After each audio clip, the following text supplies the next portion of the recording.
अनुवाद।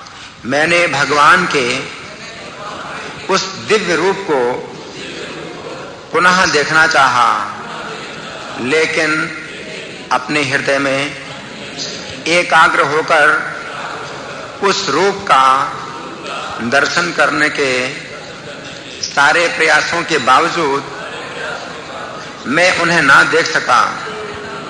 इस प्रकार असंतुष्ट होने पर मैं अत्यधिक संतप्त हो उठा। तात्पर्य प्रभुपाद जी के द्वारा, शिला प्रभुपाद की। भगवान के रूप को देखने की कोई यांत्रिक विधि नहीं है। ये पहला वाक्य है प्रभुपाद जी के तात्पर्य का। प्रभुपाद जी क्या बताते हैं कि भगवान के रूप को देखने की कोई यांत्रिक विधि नहीं है। यांत्रिक मतलब मैकेनिकल प्रोसेस नहीं है।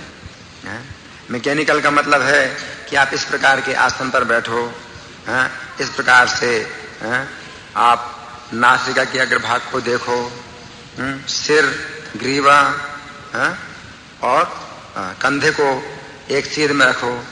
जैसे बताया ना गीता में, भगवान ने बताया है कि ध्यान करने की विधि क्या है। शुचौ देशे प्रतिष्ठा स्थिरम आसनम आत्मना, कि एकांत स्थान हो, पवित्र स्थान हो और आसन में बिल्कुल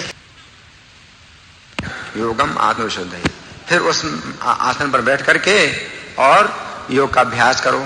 फिर समय समम काय सिरो ग्रीवम, काया सिर और ग्रीवा को समान करके धारण चलम स्थिर संप्रेक्ष नासिका अग्रम स्वम, अपनी नासिका के अग्रभाग को देखना। दिस इज चांद अपन अनवलोकन, और दूसरी दिशाओं को ना देखना। और ब्रह्मचारी व्रत स्थित, ब्रह्मचर्य के व्रत में स्थित होना चाहिए। तो ये सब चीजें हैं ध्यान करने की, ये सब नियम है। लेकिन तो भी ये जरूरी नहीं है कि कोई व्यक्ति भगवान का ध्यान कर ही पाएगा। इसके इन सब चीजों के बावजूद भी अगर भगवान नहीं चाहेंगे तो आप ध्यान नहीं कर सकते, है ना। भगवान को कोई विवश नहीं कर सकता कि नहीं मैं ब्रह्मचर्य का पालन करता हूं इसलिए भगवान मुझे दर्शन देंगे, या मैं इस तरह से आसन पर बैठा हूं, वैसे आसन पर बैठा हूं, है ना। जैसे कि 8वें अध्याय में भी भगवान कहते हैं सर्वद्वाराणि संयम में मनोहृदय निरोध चा, जैसे इसमें कहा है प्रणिधाय मनोहृदय, मन को हृदय में एकाग्र करके। और यहां भी सर्वद्वाराणि संयम में, सब इंद्रियों के द्वारों को रोक करके और मन को हृदय में रोक करके। मूर्धनि आधाय आत्मनः प्राणम, अपने प्राण को सिर में स्थापित करके, है ना। आस्तो योग धारणम, योग धारणा में स्थिर होना चाहिए। तो इन सब चीजों के बावजूद भी भगवान के लिए ये जरूरी नहीं है कि वो दर्शन दें, लेकिन अनन्य भक्ति के द्वारा भगवान बस में होते हैं।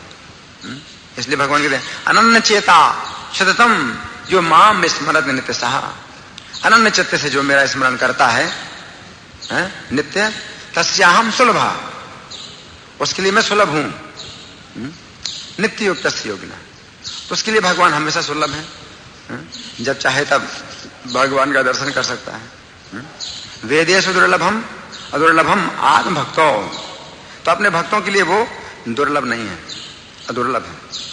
लेकिन बाकी जितने विधि विधान हैं, कोई व्यक्ति केवल विधि विधानों का पालन करे, विधि विधानों का पालन करे भगवान की प्रसन्नता के लिए नहीं, केवल विधि विधानों का ही पालन करता है, तो उसके लिए जो है भगवान विवश नहीं है कि वो दर्शन दें। इसलिए प्रभुपाद कहते हैं कि भगवान के रूप को देखने की कोई यांत्रिक विधि नहीं है।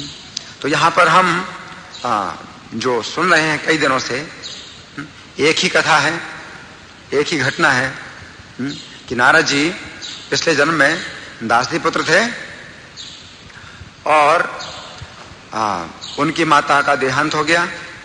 वो बालक 5 साल का था, उसका और कोई था नहीं इस दुनिया में। जब माता का देहांत हो गया उसने माना कि अभी भगवान की कृपा है, तो पूरी तरह से भगवान में आश्रित होकर के ये बालक कहाँ गया, उत्तर दिशा की ओर चला। और उत्तर दिशा की ओर चलते चलते बहुत बीहड़ जंगल भी मिले, बहुत भयानक स्थान भी मिले, और बहुत से नगर हैं, गांव हैं, भगवान की हर प्रकार की सृष्टि उसने देखी। और फिर एक जो है पीपल के वृक्ष के नीचे वो बालक बैठ करके और जो ऋषियों ने विधि बताई थी ध्यान की, उस विधि के अनुसार वो ध्यान करने लगा। और हुआ क्या, शनै शनै इसमें बताया गया है कि धीरे धीरे भगवान हृदय आसीन में शन्यधारी, शन्य माने धीरे धीरे भगवान हृदय में मेरे आ गए। तो भगवान आए तो अपनी इच्छा से आए। भगवान जो है अपनी अहेतु की कृपा से ही उन्होंने दर्शन दिया। और हुआ क्या, आनंद संप्लवे लीनो, ये बालक जो है आनंद के सागर में डूब गया। और फिर क्या हुआ कि अपश्यन सहसोत्तस्थे, अचानक क्या हुआ कि भगवान का रूप अंतर्हित हो गया। तो फिर वैक्लव्या दुर्मनाय, तो बहुत व्याकुल हो गया मैं। और इसमें बताया गया है कि निदृक्षुष, अब फिर से देखने के लिए मैंने क्या किया, फिर से प्रयास किया उसी प्रकार से। कैसे बैठना चाहिए, फिर से विचार किया कि ऋषियों ने जैसे बताई थी विधि, उस प्रकार से बैठना है या प्राणायाम करना है, नासिका के अग्रभाग को देखना है, आंखों को आधा खुला और आधा बंद रखना है, ये सब चीजें की। लेकिन तो भी क्या हुआ, भगवान दर्शन नहीं दे रहे हैं। तो प्रभुपाद जी तात्पर्य में बहुत बहुत ही अच्छी बात बता रहे हैं। एक बड़ा रहस्य है कि भगवान जो है किसी भी विधि के जो है बस में नहीं है। एकमात्र भक्ति, शुद्ध भक्ति है ना, भक्तिया हम एक आग्रह है।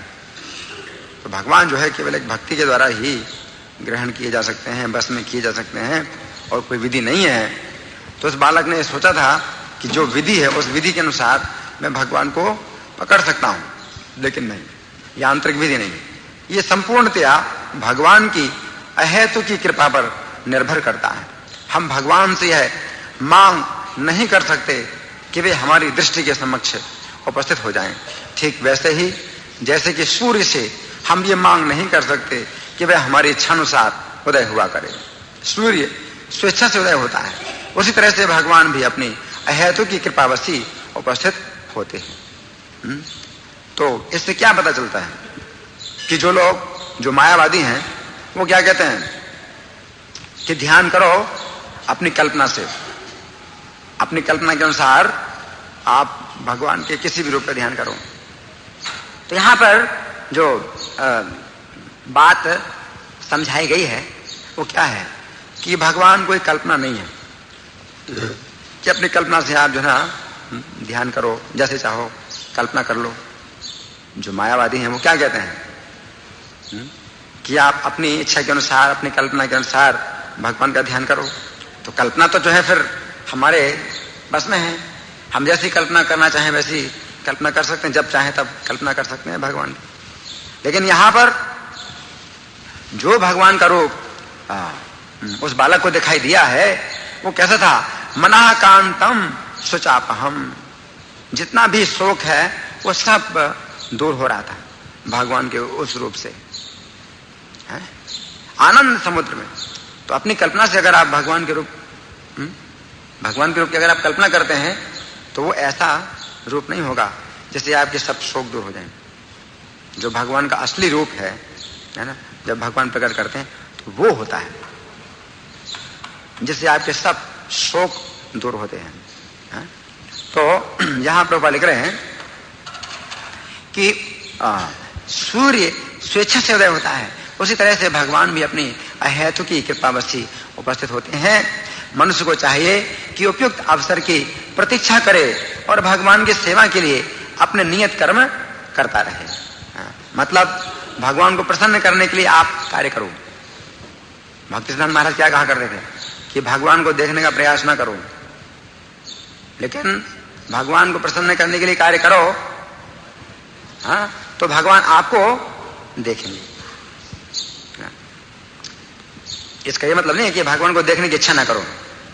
भगवान को देखने की आपको इच्छा है, लेकिन आप कितना भी प्रयास करेंगे आप भगवान को नहीं देख सकते।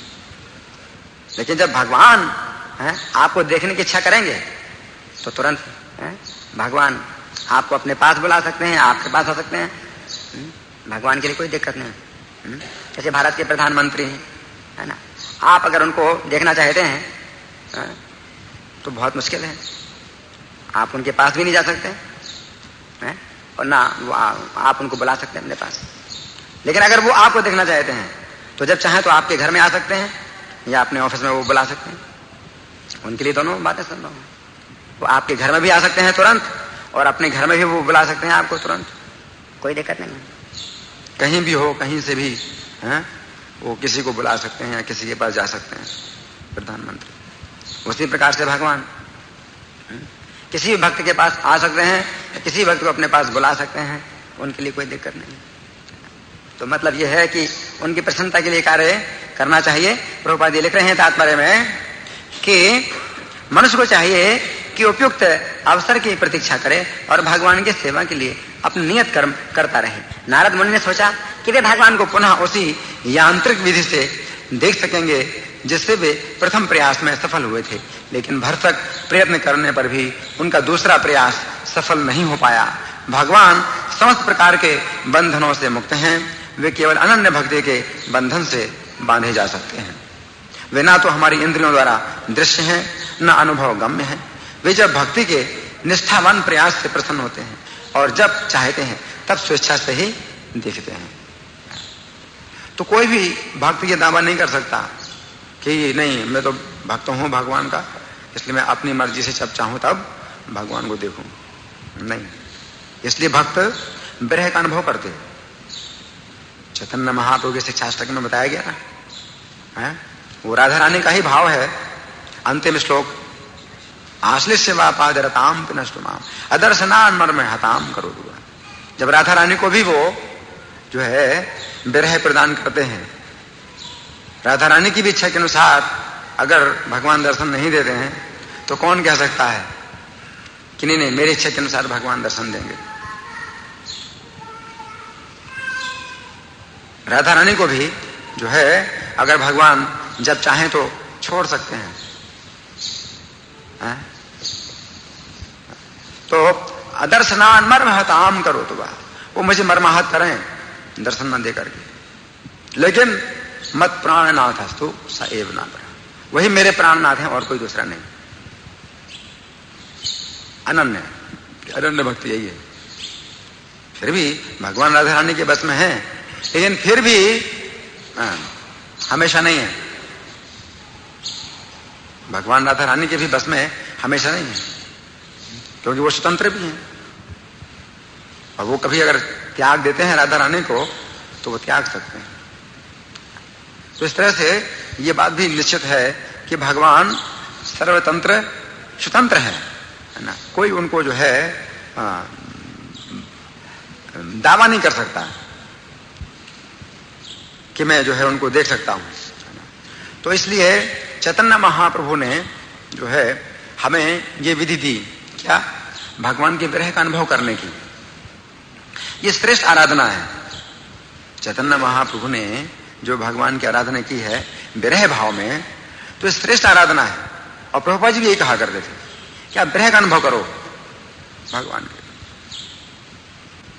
कोई व्यक्ति बड़ा खुश होता है कि मैंने भगवान का दर्शन किया, मंदिर में भगवान का दर्शन किया, या मुझे सपने में भगवान का दर्शन हुआ, कोई खुश होता है।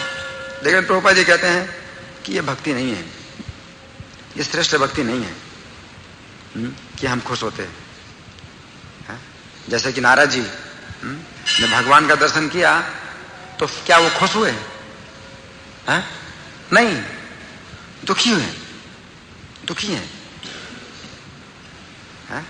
जैसे ही कोई निर्धन व्यक्ति उसको बहुत धन मिल जाए बहुत प्रसन्न होता है, और जैसे ही वो चोरी हो जाता है तो बड़ा दुखी हो जाता है, तो दुखी है। फिर जो लोग ऐसे कहते हैं नहीं हमको तो भगवान के दर्शन हो गए, हमको तो भगवान के दर्शन हुए, उनकी भक्ति कैसी है? ये भक्ति का कोई ऊंचा स्तर नहीं है, ऊंचा स्तर नहीं है। तो विरह का अनुभव करना है, ये जो है भक्ति के ऊंचा स्तर है।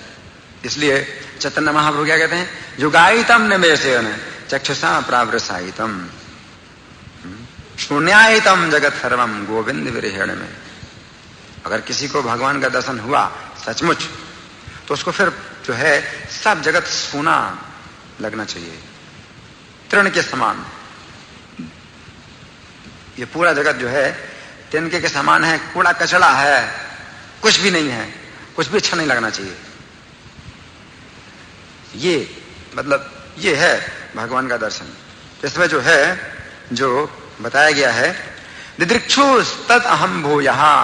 दिदृक्षु का मतलब है कि दर्शन की इच्छा से मैंने पुनः प्रणिधाय मनोहृदय, मन को हृदय में स्थिर करके वीक्षमाणों भी नापश्यम। वीक्षमा का मतलब मैं देखना चाहता हूं, मैं देख रहा हूं लेकिन तो भी नहीं देख रहा हूं।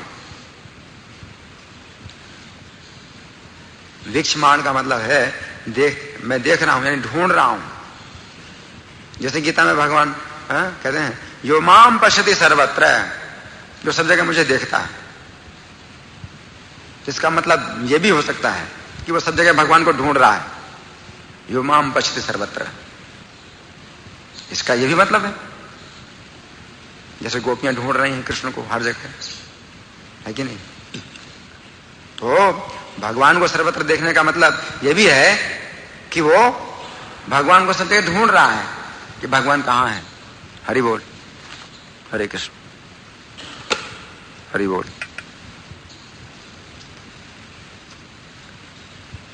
हरे कृष्ण, हरे कृष्ण, हरे कृष्ण। भगवान को सब जगह देखने का मतलब भगवान को सब जगह ढूंढना। जैसे गोपियां वृक्षों से लताओं से पूछती हैं कि तुमने कृष्ण को देखा, कृष्ण कहाँ है। और जो सद गोस्वामी अष्टकम में हम लोग गाते हैं वो भी क्या गाते हैं, हे नंद सोनो कुतः, कि हे नंद पुत्र तुम कहाँ हो, श्री गोवर्धन कल्प पादव तले कालिंदी बनने कुतः। क्या आप गोवर्धन के कल्प वृक्ष के नीचे हो या कालिंदी बनने या कालिंदी के तट पर आप स्थित हो, कहां पर हो। घोषंता विधि सर्वतो ब्रजपुरे खेदैर महाविह्वलो, खेत से महाविह्वल है। ये जो 6 गोस्वामी हैं ये खेत में महाविह्वल। तो ये भगवान की आराधना ये है। जो कवि कर्णपूर्ण ने श्लोक लिखा है, रम्या काचिद उपासना ब्रज वधु वर्गेण या कल्पिता। जो ब्रज की वधुओं ने जिस प्रकार की रमणीय उपासना की पद्धति कल्पिता यानी बनाई है वो रमणीय है।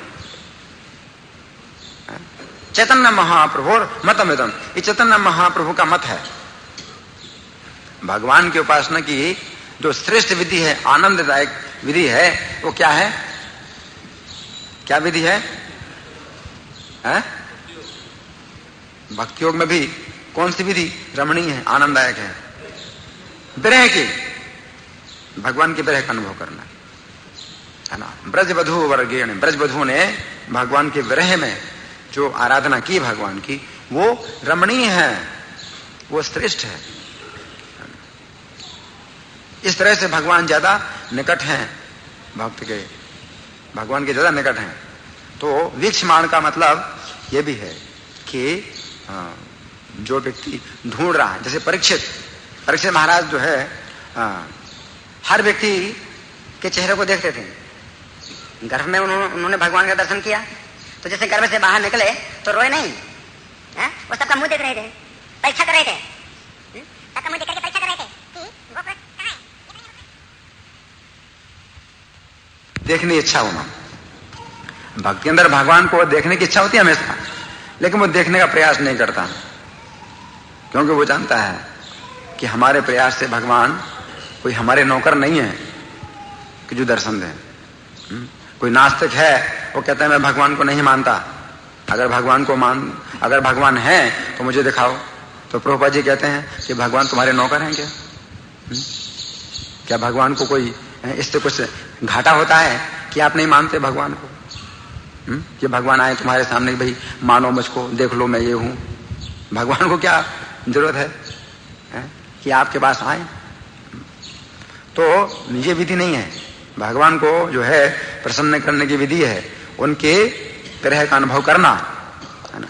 अच्छा, फिर इसमें और शब्द है अवितृप्त। अवितृप्त, अवितृप्त एव। अवितृप्त एव का मतलब क्या है? मानो असंतुष्ट हो, मानो असंतुष्ट हो, इस तरह से जो है, मतलब असंतुष्ट नहीं है लेकिन असंतुष्ट मानो, जैसे असंतुष्ट जैसे। तो भगवान के जो भक्त हैं वो हमेशा संतुष्ट रहते हैं, हमेशा संतुष्ट रहते हैं। जिसने भगवान का दर्शन किया तो वो तृप्त हो जाता है। फिर भी अतृप्त भी कहा जाता है, अतृप्त है। केवल एक कारण से तृप्त है, बाकी और कोई कारण नहीं है। बाकी सब कारणों से तृप्त होता है, मतलब उसकी कोई इच्छा नहीं होती, भौतिक इच्छाएं नहीं होती, इसलिए तृप्त भी कहा जाता है उसको। लेकिन एक कारण से अतृप्त होता है, वो क्या है? भगवान का दर्शन। उसमें तृप्त नहीं होता कभी। कृष्ण कथा में तृप्त नहीं होते हैं, लेकिन वो तृप्त होते हैं, और हर दृष्टि से वो तृप्त होते हैं, क्योंकि उनकी और भौतिक इच्छाएं कोई नहीं रहती, इसलिए उसको तृप्त भी कहा जाता है। आत्मनि एव च संतुष्ट तस्य कार्यं न विद्धि। गीता में भगवान कहते हैं यस्तु आत्मरतिरेव स्यात् आत्मतृप्तस्य मानवः आत्मन्येव च संतुष्ट। तो वैसे वो बालक है, वो तृप्त है, क्योंकि उसको कोई कमी नहीं है। उसको उसने भगवान का दर्शन किया तो अब उसको कोई कमी नहीं महसूस हो रही है, वो हर तरह से तृप्त है। वो नहीं सोचता है बालक कि मुझे ये चाहिए, मुझे वो चाहिए। उसके शरीर में कुछ कपड़े हैं और कुछ कपड़े भी नहीं, अलग से कुछ कपड़े भी उसने नहीं रखे, है ना। उसके पास कुछ भोजन की भी कोई व्यवस्था नहीं है, रहने की कोई व्यवस्था नहीं है, लेकिन तो भी वो तृप्त है। लेकिन इस भौतिक संसार में ऐसी स्थिति नहीं आ सकती कि कोई व्यक्ति और कुछ उसकी कामना हो और वो पूरी हो जाए तो वो तृप्त हो जाए। नहीं, और कामनाएं होती हैं, उसके अंदर और कामनाएं होती हैं। लेकिन भगवान की जो है ना, जो कामना करता है तो वो फिर तृप्त हो जाता है, क्योंकि उसके अंदर और कोई कामनाएं नहीं रहती, इसलिए तृप्त भी कहा जाता है और अतृप्त भी कहा जाता है। अतृप्त इसलिए कि वो जो है भगवान की कामना और करता रहता है, वो कामना उसकी समाप्त नहीं होती। जो मायावादी हैं वो कहते हैं कि नहीं नहीं कोई कामना नहीं रहेगी, तो वो तो गलत है। उसके अंदर कामना रहती है, उसके अंदर एक कामना रहती है, इसलिए वो तृप्त नहीं होता कभी। बाकी सब कामनाएं नहीं रहती हैं, इसलिए वो तृप्त भी होता है। बाकी हर प्रकार से वो संतुष्ट है, एक प्रकार से असंतुष्ट रहता है। लेकिन जो भौतिक संसार में ऐसी स्थिति नहीं हो सकती। कोई व्यक्ति सोचता है कि ठीक है ये स्त्री मुझे मिल जाए, मैं संतुष्ट हूं, लेकिन वो जो है संतुष्ट नहीं हो सकता। उस स्त्री के जो है ना मिलने से उसकी और कामनाएं बढ़ जाती हैं, उसकी और आवश्यकताएं बढ़ जाती हैं, इसलिए वो संतुष्ट नहीं हो सकता।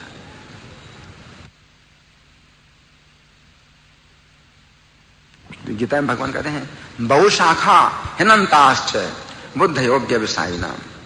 बहुत शाखाओं वाली फिर बुद्धियां हो जाती हैं।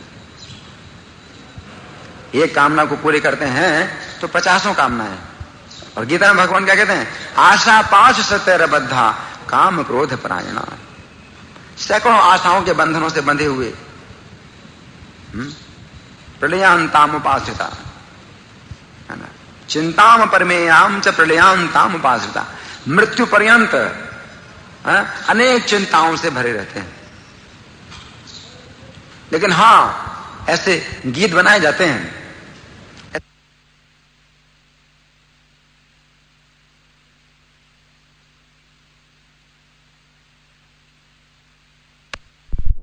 भगवान कोई कल्पना नहीं है। जो मायावादी हैं उनके अंदर इच्छा नहीं होती भगवान को देखने की, क्योंकि वो भगवान को एक कल्पना समझते हैं। दृक्षु का मतलब है कि देखने की इच्छा है। अच्छा, और दृक्षु, और फिर कहा है ना पश्यम, नहीं देख पाया। इससे क्या पता चलता है? ना पश्यम, नहीं देख सका। हाँ प्रभु, हाँ, भगवान की इच्छा पर निर्भर करता है कि हम भगवान को देख पाएंगे नहीं देख पाएंगे, हमारे ऊपर नहीं है ना। और भगवान की इच्छा बिल्कुल स्वतंत्र है।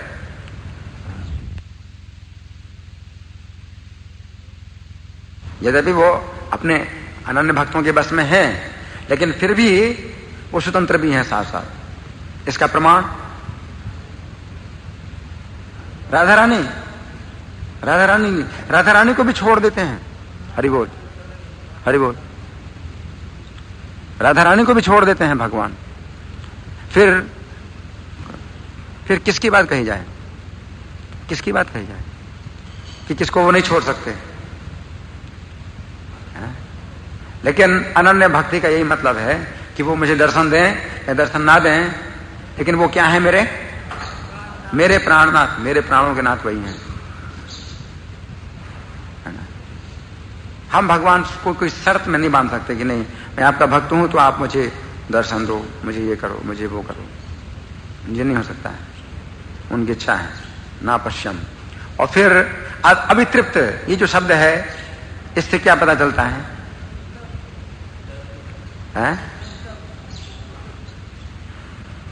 अभितृप्त का मतलब है असंतुष्ट, और इव का मतलब जैसे, असंतुष्ट नहीं है। कई मामलों में वो असंतुष्ट नहीं है, कई मामलों में असंतुष्ट है। यदृच्छा लाभ संतुष्ट हो, वो जहां भी हैं जैसे भी हैं वो संतुष्ट है। लेकिन संतुष्ट असंतुष्ट एक मामले में है। किस मामले में?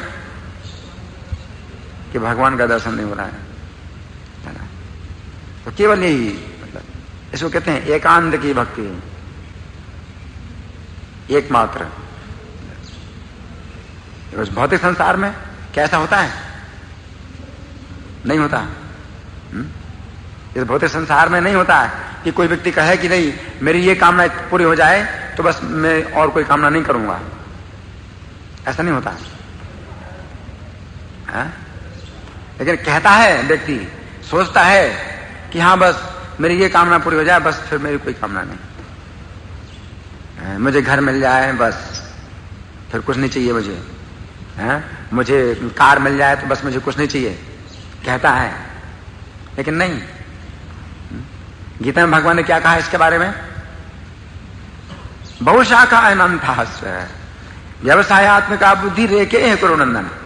अगर इधर आप मुड़े तो इधर आपकी एक ही मतलब निश्चय का बुद्धि रहेगी, एक ही निश्चय रहेगा कि बस यही मुझे इन्हीं की सेवा करनी, इन्हीं को ही प्राप्त करना है, इन्हीं से प्रेम करना है, और कोई मोड़ नहीं है। लेकिन अगर इधर आप मुड़े तो एक दिशा में आप नहीं चल सकते, एक दिशा में नहीं चल सकते। बहुशाखा अनंताश्च, जैसे पेड़ की कई शाखाएं होती हैं और शाखाओं की उपशाखाएं, उनकी प्रशाखाएं अनंत हो जाती हैं, फिर गिन नहीं सकते। उसी प्रकार से चारों तरफ भाग दौड़ करना है। ये इंद्रिय इधर खींचती है, वो इंद्रिय इधर खींचती है, पांचों इंद्रियां उसको पांचों प्रकार के विषयों में खींचती हैं। जैसे एक पुरुष की 5 स्त्रियां हो तो वो उसको इधर खींचे, वो बेचारा परेशान क्या करे। 5 जो है ना स्त्रियां उसको खींच रही हैं, तो इस प्रकार से जो है ना वो परेशान रहता है। वो फिर ये नहीं हो सकता कि नहीं मैं एक ही इंद्रिय की सेवा करूंगा, बस बाकी इंद्रियों की सेवा नहीं करूंगा। नहीं, 5 इंद्रियां जो है ना उसको खींचती हैं, परेशान रहेगा, बहुत परेशान। लेकिन भक्ति में संतुष्ट हर मामले में है, असंतुष्ट केवल एक मामले में है, और वो क्या है? भगवान की सेवा मेरे से नहीं हुई। जितनी भी सेवा करे भगवान की कम है, जितना भी दर्शन किया भगवान का वो कम है। उसकी आंखें हमेशा अतृप्त रहती हैं भगवान के दर्शन में। तो यही अंतर है, जो भक्त है और जो मायावादी है उसमें यही अंतर है। और जो व्यक्ति ऐसा कहता है कि नहीं मैं तो जो ना भगवान का दर्शन करता हूं, मुझे तो भगवान के हमेशा दर्शन होते हैं, वो कैसा है? वो कैसा है? उसकी भक्ति कैसी है? उच्च नहीं है, ऊंचे स्तर की भक्ति नहीं है। और उपासना की जो रमणीय विधि, आनंद देने वाली जो विधि है, वो किसने सिखाई है? चैतन्य महाप्रभु ने स्वीकार की है। किसने सिखाई है, किसने बनाई है? ब्रजवधू वर्गेण रम्या काचिद उपासना ब्रजवधू वर्गेण यहाँ कल्पिता। ब्रजवधुओं ने जो है ना उपासना की जो रमणीय विधि है, आनंद देने वाली विधि है, वो उन्होंने बनाई है। उनके चरण चिन्हों पर चैतन्य महाप्रभु चले। राधा रानी ने जो कृष्ण के विरह का अनुभव किया, तो चैतन्य महाप्रभु स्वयं अनुभव करते हैं कृष्ण के विरह का, है? माधवेंद्रपुरी कृष्ण के विरह का अनुभव कर रहे थे जब मृत्यु शैया पर थे।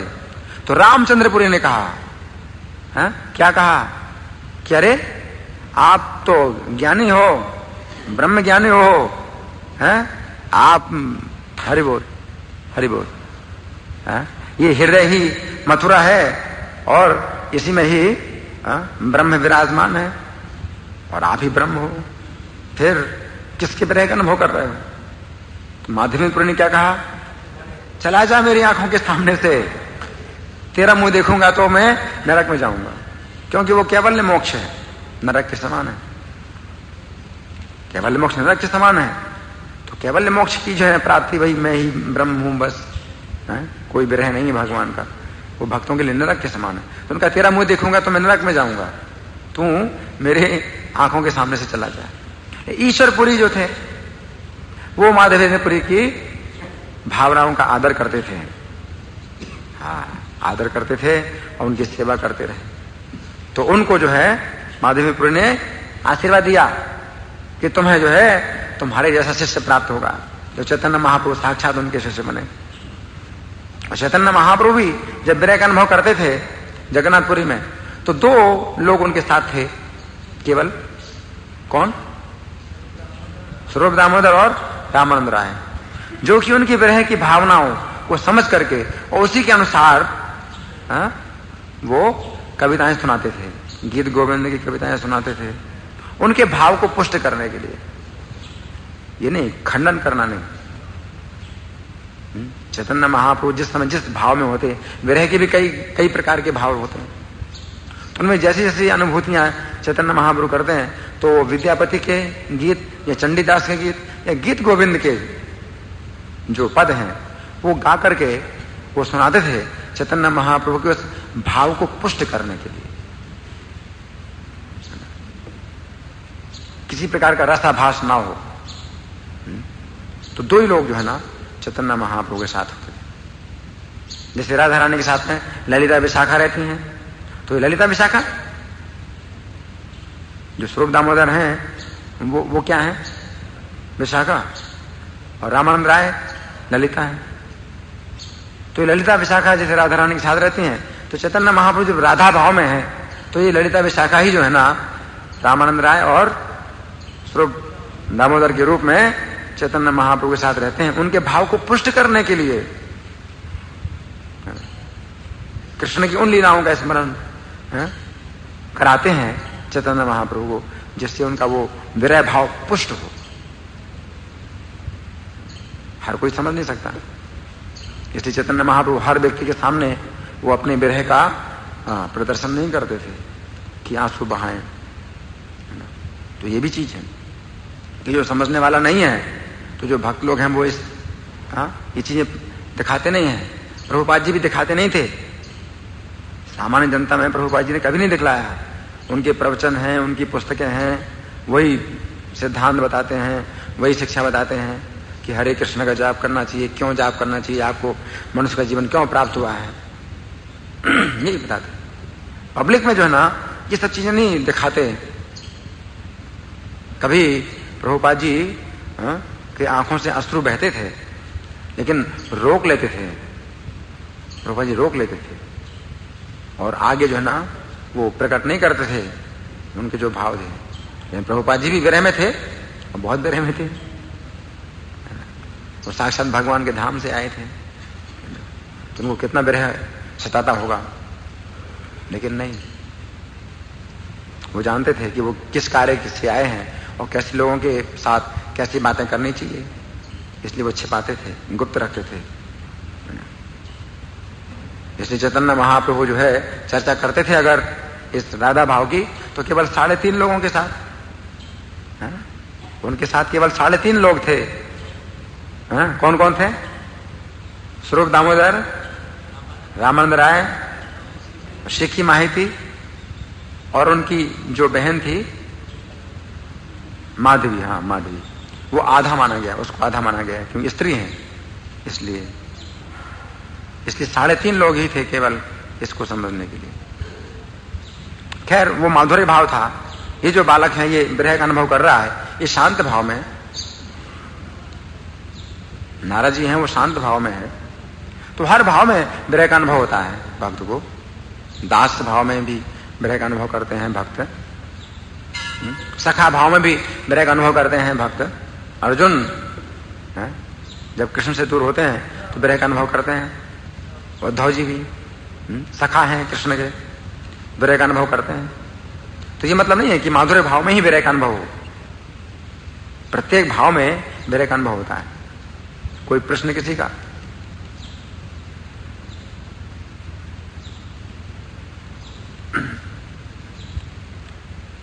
तो यहां पर है कि ना पश्यम अवितृप्त एवं आतुरहा, आतुर में अत्यधिक संतप्त होठा, बहुत संतप्त होठा।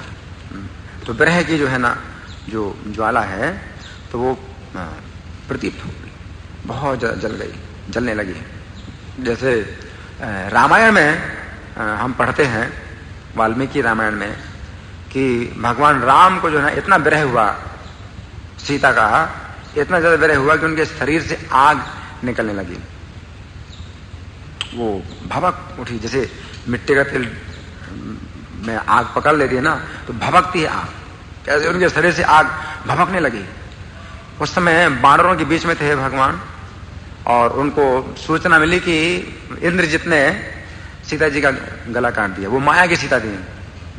इंद्रजित जो है माया की सीता लेकर के रथ में आ गया, और हनुमान जी और भी जो बानर थे वो युद्ध कर रहे थे। वहां पर भगवान राम नहीं थे। राम का युद्ध दूसरे द्वार पर हो रहा था, और एक और द्वार था, वहां से जो ना वो निकल करके आया। तो बानरों की दूसरी सेना हनुमान जी के साथ थी जो उस द्वार पर थी। तो उस द्वार पर जो है ना उसने माया की सीता बना करके और दिखाया कि वो जो है ना उस सीता के जो ना बालों को पकड़ लिया उसने, और सीता जो ना हाराम हाराम करके रो रही हैं, और उसने वो पीटना शुरू किया सीता जी को। हनुमान जी जो ना बहुत दुखी हुए, बहुत गुस्सा हुए, और कहते हैं कि तू उस अबला को क्यों पीट रहा है? उनको तो राज्य मिलना चाहिए, उनका राज्य भी चला गया, और वो निर्दोष भी हैं, तो उनको क्यों पीट रहा है? तो कहता है कि शत्रुओं को जिस प्रकार से कष्ट हो, दुख मिले, वही अपना कर्तव्य होता है। तुम जानते हो इस बात को, इसलिए मैं ये कर रहा हूं। और फिर तलवार से सीता जी का सिर काट डाला। वैसे हनुमान जी को इतना गुस्सा आया कि वो इतना भारी जो ना पर्वत की शिला ला करके और ऐसा पटकते हैं उसके रथ के ऊपर कि शिला ही धंस जाती जमीन के अंदर, पूरी शिला जमीन के अंदर धंस गई। लेकिन उसने रथ को हटा लिया अपना, तो वो बच गया। फिर बाद में हनुमान जी जो है ये समाचार जो है राम को देने आते हैं, युद्ध बंद हो जाता है कि उसने हमारी आंखों के सामने सीता का सिर काट दिया। अब क्या करना है? अब युद्ध करना है या युद्ध नहीं करना है, और क्या करना है क्या नहीं करना है, अब आप निर्णय करो। तो ये बात सुन करके भगवान राम जो है ना मूर्छित हो जाते हैं, उनके शरीर से आग भभकती है, वियोग की अग्नि। ऐसे कहा जाता है वियोग की अग्नि होती कैसी है, लेकिन इतनी ज्यादा वियोग की अग्नि थी कि राम का शरीर जल रहा था आग से।